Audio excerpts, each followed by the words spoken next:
એવો ટ્રેન્ડ છે કે માતા પિતા જે સપના પૂરા નથી કરી શક્યા તે પોતાના બાળકો પર થોપી દે છે અથવા તો પાડોશી કે સગા સંબંધીઓના બાળકો સાથે સતત સરખામણી કરવામાં આવી છે।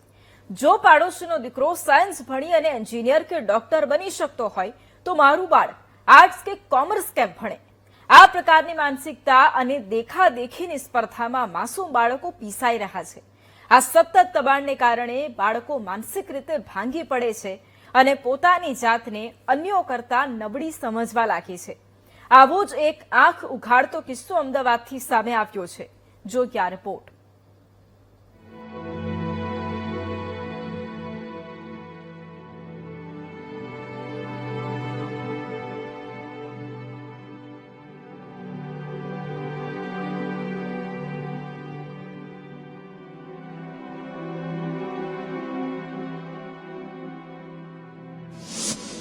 સપના બાળકોના હોવા જોઈએ, વાલીઓની અધૂરી ઈચ્છાઓના નહીં।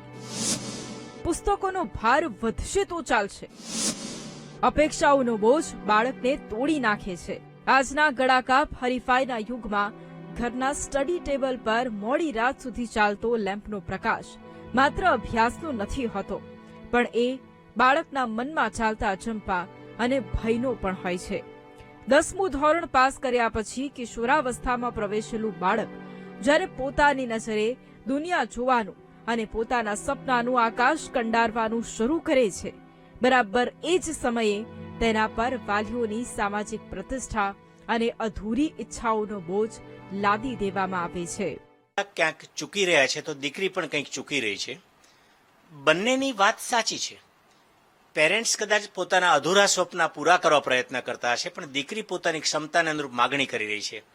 ત્યારે દીકરીએ ભલે ફરિયાદ કરવા ગયા, ફરિયાદ કરી, અને બહુ સારી વસ્તુ છે કે આપણું ગૃહ ખાતું બહેનોના સામાજિક પ્રશ્નોની સાથે કોઈ વ્યક્તિગત સમસ્યા પણ સોલ્વ કરવા માટે પ્રયત્ન કરે છે। પોલીસ વિભાગને પણ અભિનંદન।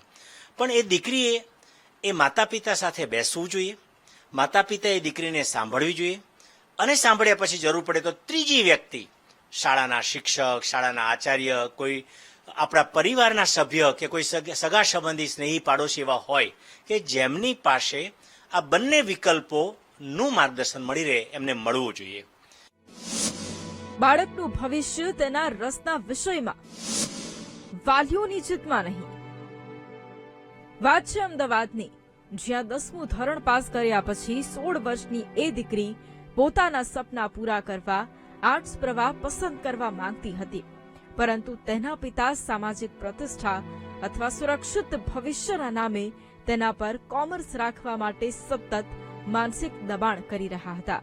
ઘરમાં રોજબરોજ થતા આ કલેશ અને માનસિક તણાવથી કંટાળીને આખરે કિશોરીએ 181 અભિયમ મહિલા હેલ્પલાઇનની મદદ લીધી છે। કારણ કે જ્યારે બાળક પોતાનું 10મું, 11મું, 12મું પાસ કરતું હોય છે, એના પછી એને પોતાએ શું લાઈનમાં આગળ જવું, કયા કોર્સ સિલેક્ટ કરવો, એ બધું એનું પોતાનું પર્સનલ ડિસિઝન હોય છે।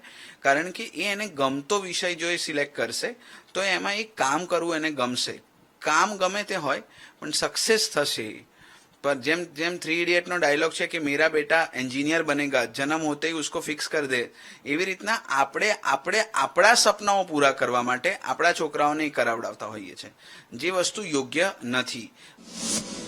માર્કશીટ માત્ર કાગળ, બાળકની ખુશી તેનું અસલી ભવિષ્ય। જે માતા પિતાએ બાળકના સંઘર્ષમાં તેની ઢાલ બનવાનું હતું, તેઓ જ જ્યારે પોતાની સરખામણીઓની રેસમાં બાળકને દોડાવવા લાગે છે, ત્યારે ઘરની 4 દિવાલો જ બાળકના મન માટે જેલ સમાન બની જાય છે। પોતાની ક્ષમતા અને વાલીઓની અપેક્ષાઓ વચ્ચે સેન્ડવિચ બનેલું બાળક અંદરથી માનસિક રીતે ભાંગી પડે છે।